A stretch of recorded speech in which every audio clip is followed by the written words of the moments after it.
Interest in Leo Bensemann sparked a lot for me. And what was it about him and his work that caught you? There were several things.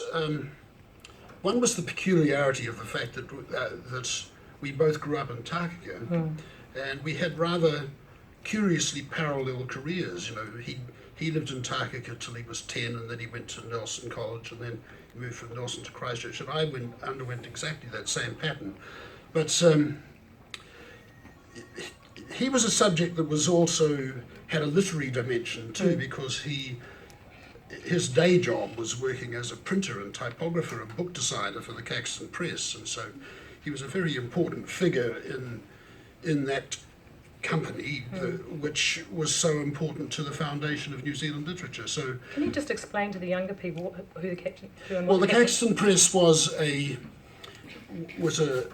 publishing house started by Dennis Glover in Christchurch when he was a student at the university in the early 1930s.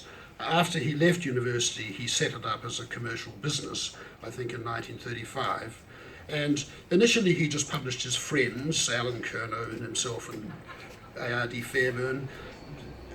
They had a great coup when they managed to attract the elderly Ursula Bethel to be published by their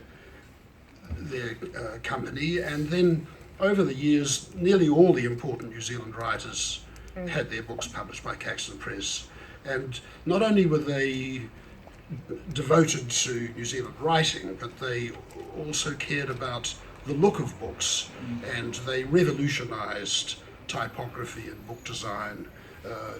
They modernised New Zealand book design in a really important way. So my interest in Leo was partly because he had such a big part to play in that history, but he was also an amazing painter.